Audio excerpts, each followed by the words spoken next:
Iran अगले 4 महीने तक लगातार जंग कर सकता है। ये दावा अमेरिका की खुफिया एजेंसी CIA ने किया है। दावा ये किया है कि ईरान के पास बहुत बड़ी संख्या में बैलिस्टिक मिसाइलें मौजूद है, जिसके दम पर ईरान अमेरिका और इजराइल दोनों से लंबी जंग कर सकता है। इधर ईरान के टॉप कमांडर ने यह दावा किया है कि ईरान अब ऐसे हथियारों से हमला करने वाला है जिसके बारे में अमेरिका और इजराइल ने कल्पना तक ना की होगी।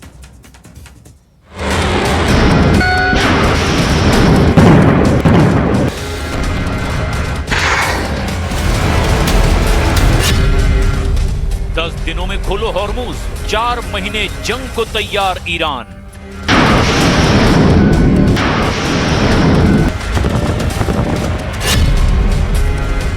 ईरान युद्ध में अब साबित हो चुका है कि अमेरिका और इजराइल के तमाम हमले, खुफिया मिशन, राजनीतिक चक्रव्यूह भी ईरान को झुका नहीं पाए हैं। एक तरफा सीज फायर करने वाले राष्ट्रपति ट्रंप भी ये मानकर चल रहे हैं कि ईरान को काबू करने के लिए सिर्फ युद्ध और खुफिया मिशन ही काफी नहीं है, बल्कि ईरान को सिर्फ एक तरीके से झुकाया जा सकता है, और वो है ईरान से हॉर्मुज को पूरी तरह से छीन लेना। ताजा खबरों में दावा किया गया है कि अमेरिका के 5वें बेड़े के कुल 18 युद्धपोत इस वक्त हॉर्मुज में ईरान तेल टैंकरों पर भीषण हमला कर रहे हैं। ताजे हमले में अमेरिका के फाइटर जेट ने ईरान के 2 तेल टैंकरों को तबाह कर डाला, जिसके बाद ईरान ने भी अमेरिकी जहाजों पर हमले कर दिए। एक अमेरिकी विध्वंसक युद्धपोत को ईरान की सेना ने खदेड़ने का दावा किया। उधर अमेरिका की एजेंसी CIA ने बहुत बड़ा दावा करते हुए रिपोर्ट जारी की, जिसमें यह दावा किया गया कि अगर अमेरिका और इजराइल मिलकर भी हॉर्मुज को किसी तरह से ईरान से छीन लेते हैं, तब भी ईरान लगभग 4 महीने तक सीधी जंग अमेरिका और इजराइल के साथ एक साथ कर सकता है। इस दावे को इसीलिए भी सच माना जा सकता है क्योंकि ईरान के सैन्य प्रवक्ता ब्रिगेडियर जनरल मोहम्मद अकरामिनिया ने दावा किया कि अगर ईरान पर अब सीधा बड़ा हमला हुआ तो ईरान ऐसे गुप्त और घातक हथियारों से हमला करेगा जिसका अंदाजा अमेरिका और इजराइल को रत्ती भर भी नहीं है। इधर एक चौंकाने वाली खबर इराक से आ रही है, जिसके बारे में दावा किया जा रहा है कि इजराइल ने पश्चिमी इराक में एक गुप्त सैन्य अड्डा बना लिया है जहां से ईरान पर हमले किए जा रहे हैं। हम सबसे पहले आपको दिखाते हैं कि अमेरिका और इजराइल बार बार ईरान को वक्त आखिर क्यों दे रहे हैं और सीधी बड़ी जंग से क्यों कतरा रहे हैं।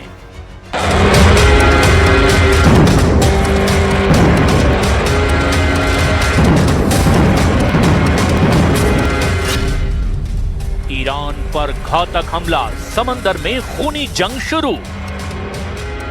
ईरान और अमेरिका में जारी अस्थायी सीज फायर टूटने का खतरा मंडरा रहा है। हॉर्मुज स्ट्रीट के पास भीषण गोलीबारी के बाद दोनों देशों में तनाव अब अपने चरम पर पहुंच गया है।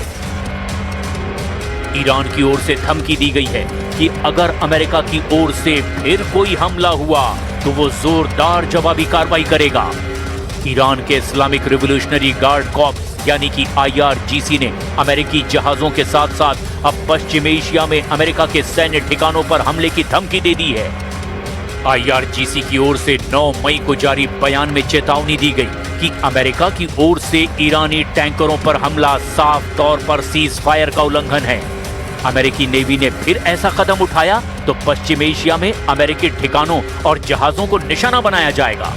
इसके लिए ईरानी मिसाइलें पूरी तरह से तैयार है। ओमान की खाड़ी में अमेरिका के 2 ईरानी टैंकरों पर हमले के बाद IRGC की ये चेतावनी आई है। ईरानी विदेश मंत्री अब्बास अरागची ने कहा कि फारस की खाड़ी में अमेरिकी सेना की कार्रवाई से उसके इरादों पर संदेह पैदा होता है। ईरान पर घातक हमला, समंदर में खूनी जंग शुरू।